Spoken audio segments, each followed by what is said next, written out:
Assalamu alaikum wa rahmatullahi wa barakatuh. All praise is due to Allah. We praise Him, we seek His help, and we ask for His forgiveness. And we take refuge with Allah from the evil of ourselves and from the evil consequence of our evil actions. Whomsoever Allah guides, none can misguide, and whomsoever Allah leaves to go astray, there is none to guide. And I testify that Allah alone is worthy of worship, and that Muhammad sallallahu alayhi wasallam is the messenger of Allah and His true worshipper. My dear listeners, brothers and sisters in Islam, brothers and sisters in humanity, today I am going to be embarking on a journey to take you through a very amazing and interesting topic. And that is the proof that Islam is the truth.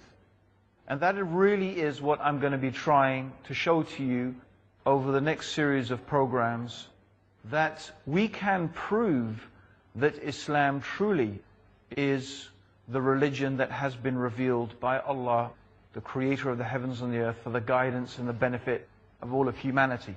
Now, before, of course, we actually go into the main topic itself, I would like to spend a little bit of time dealing with what may seem to be periphery issues, but they're very important.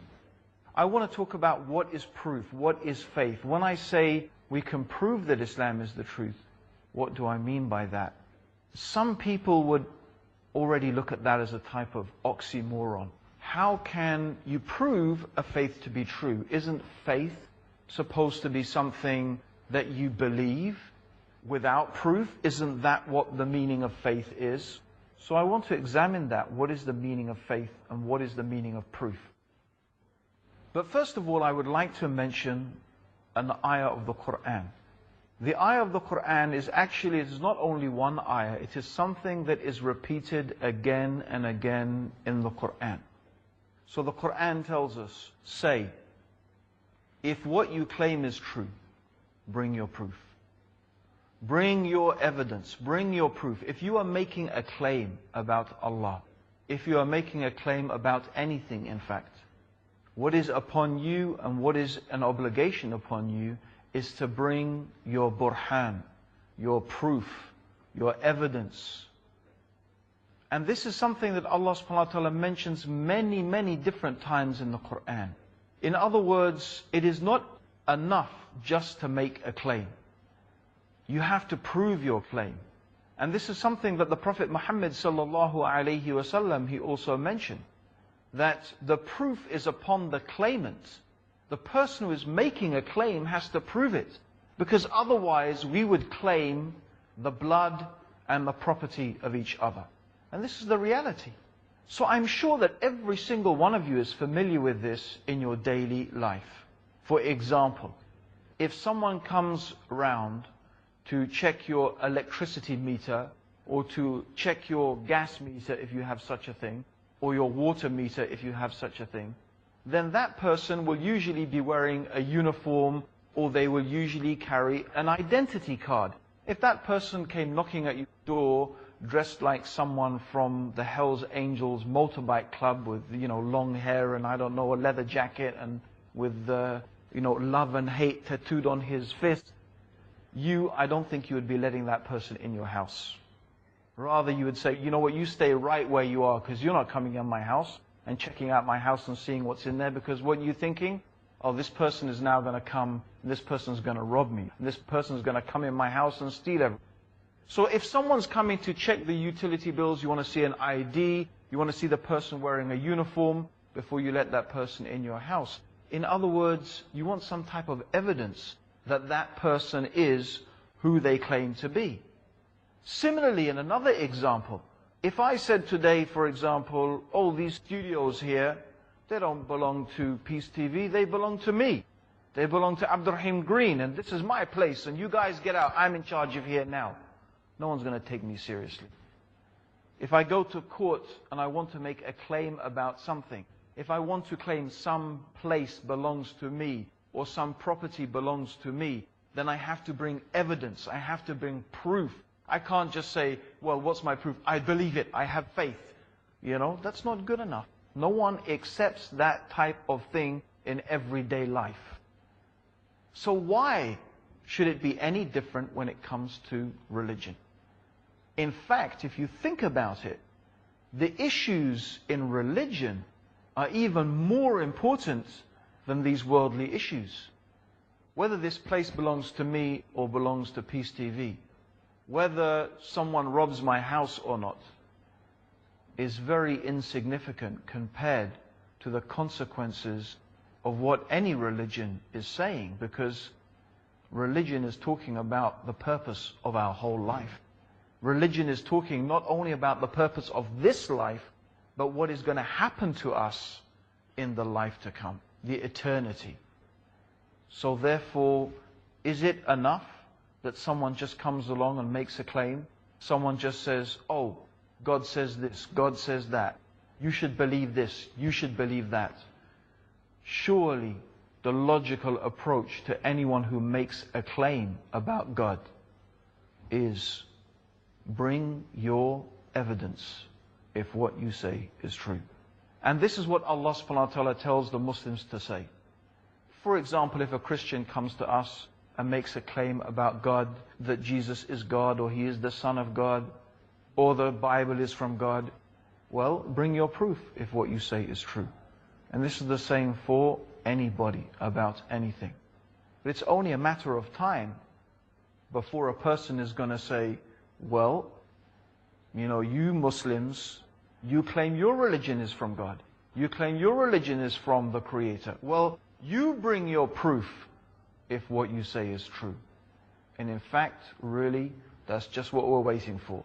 Because we will be more than happy to furnish and to provide the proof to show that Islam is the truth.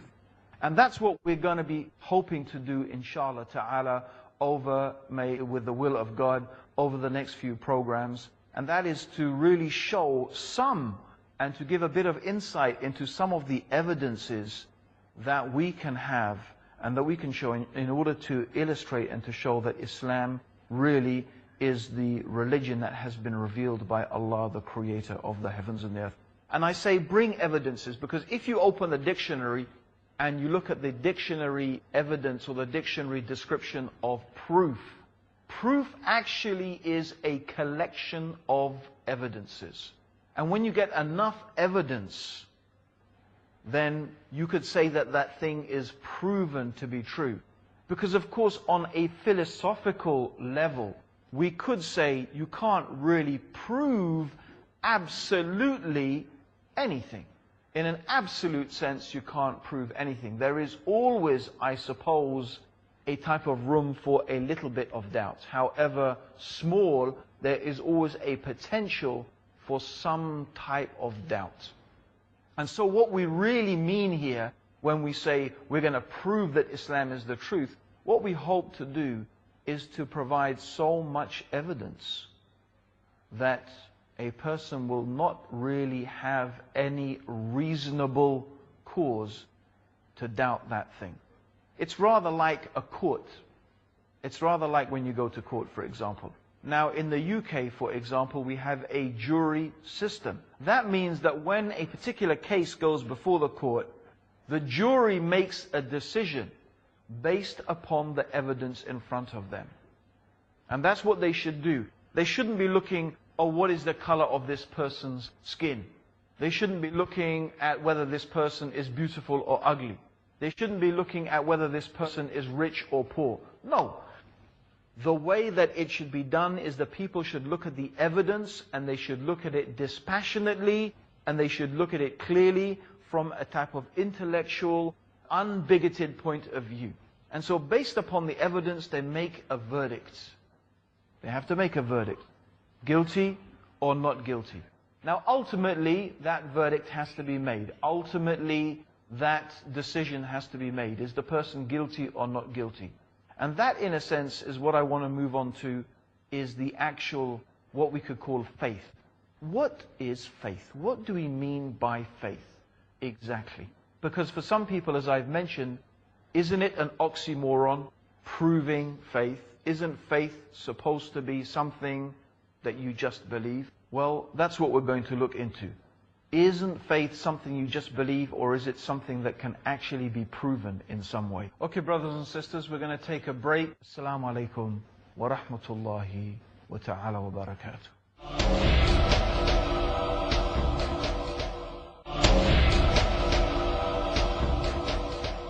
Assalamu alaikum, brothers and sisters. Welcome back to the proof that Islam is the truth.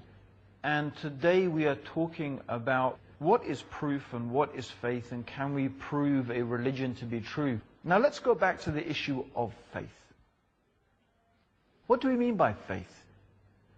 Now, let's take an example. One of the things I often ask people is, do you believe that spins on its axis and goes round the sun in 365 days? Now most people I ask, they say, yes, we believe that. We do believe that's true.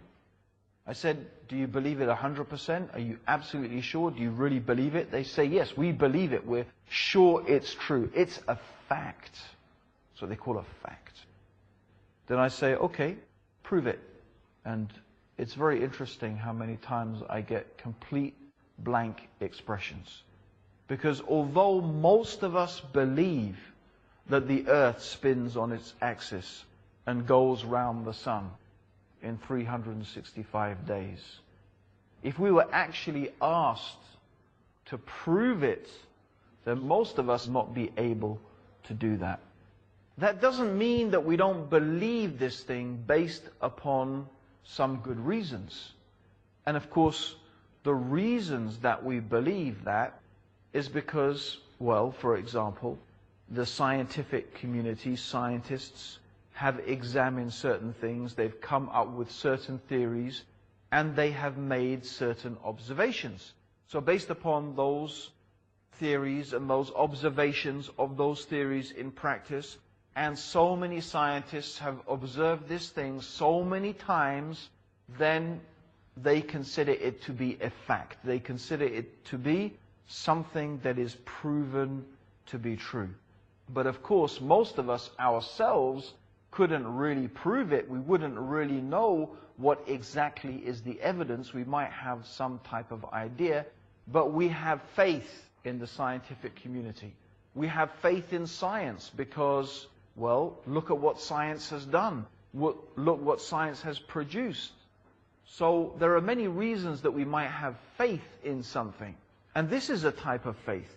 It is a faith in science, and it's a faith in the teachings of science. It's maybe not what we're used to in terms of religious faith, but it's still a belief.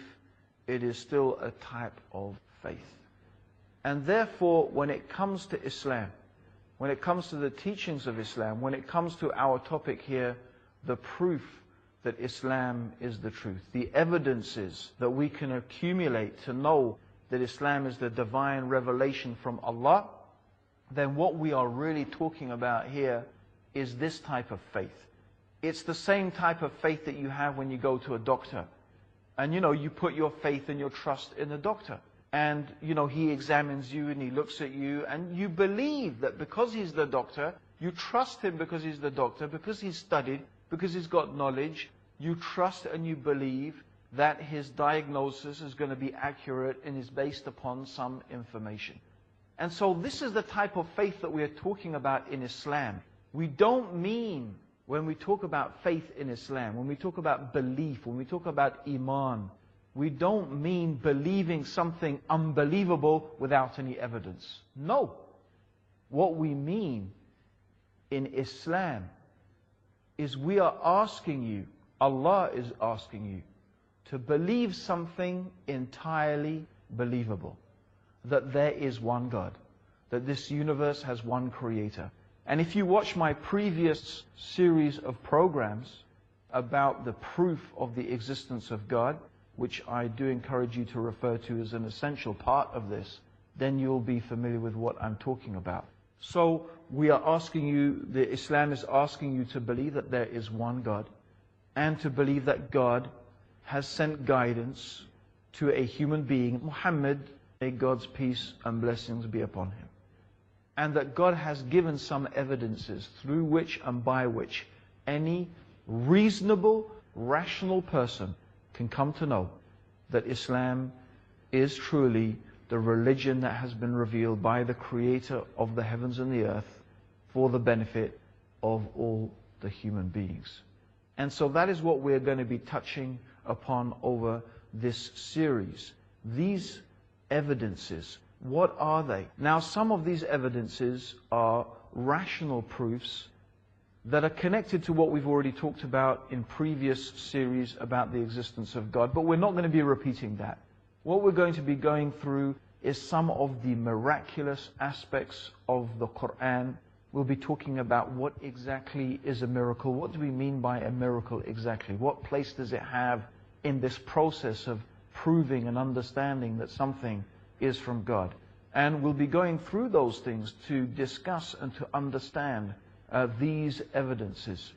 Finally, I would really like to finish with a surah from the Quran.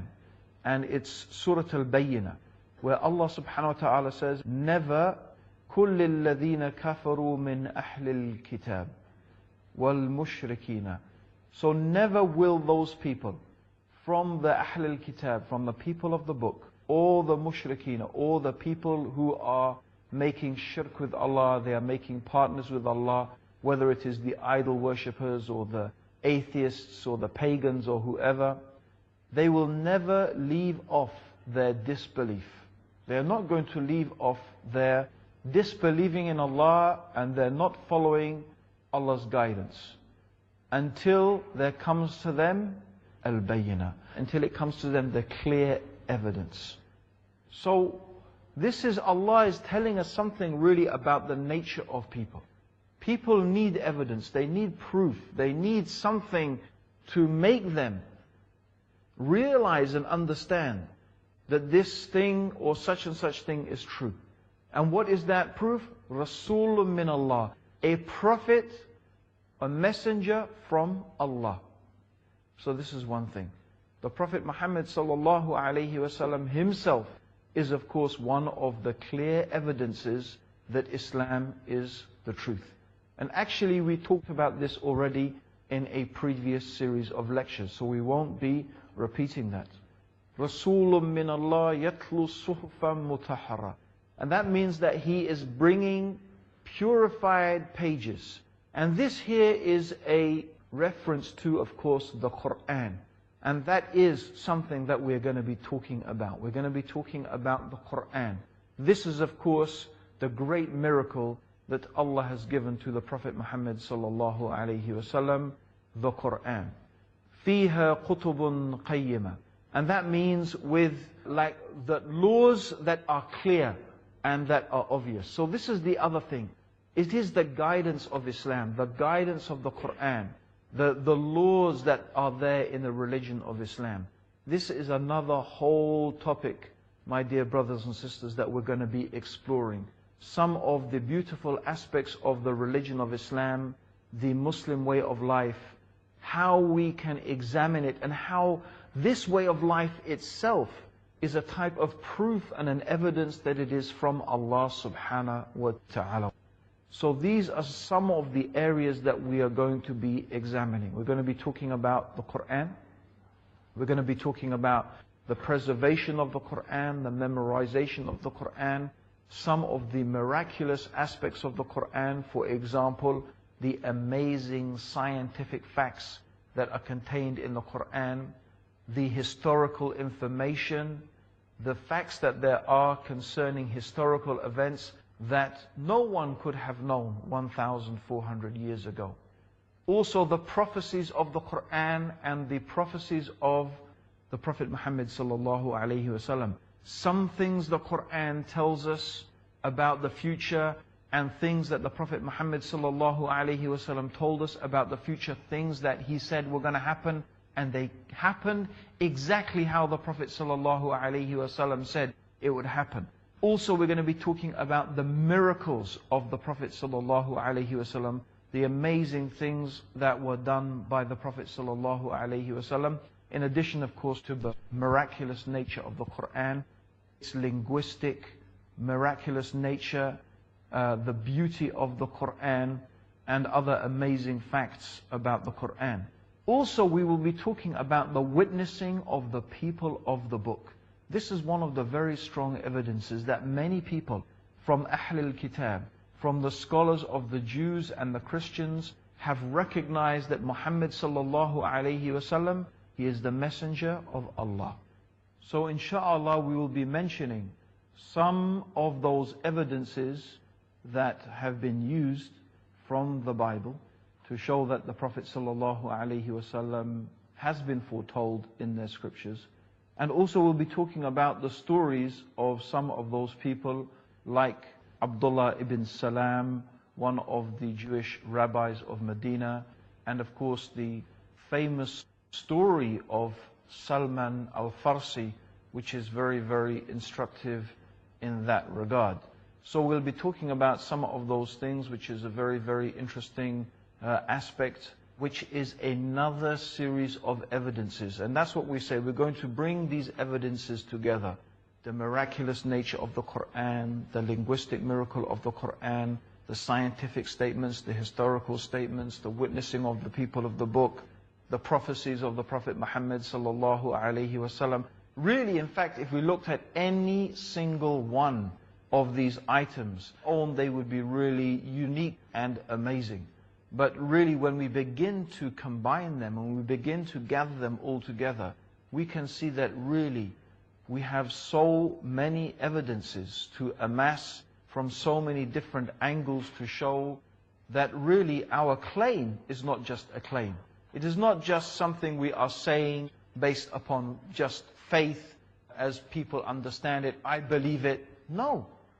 Really, there are many, many good, strong reasons to believe that Islam is exactly what it claims to be. The revelation from Allah, the creator of the heavens and the earth, for the benefit of all of humanity. And as something I would like to really add, maybe it's not exactly part of our topic, but I would like to add it, is that evidence is very important for us as Muslims. Whatever you do as a Muslim, whatever you believe as a Muslim, whatever you practice as a Muslim, it should be based upon evidence. Our religion is not based upon guesswork. It's not based upon what I think or what I imagine or upon some cultures or some traditions that we may follow. Being a Muslim is supposed to be based upon following the evidence. And the evidence means what the Quran says and what the Prophet Muhammad sallallahu alaihi wasallam says. So my brothers and sisters, we'll look forward to you in our next program to continue with this exciting discussion. Assalamu alaikum wa rahmatullahi wa ta'ala wa barakatuh.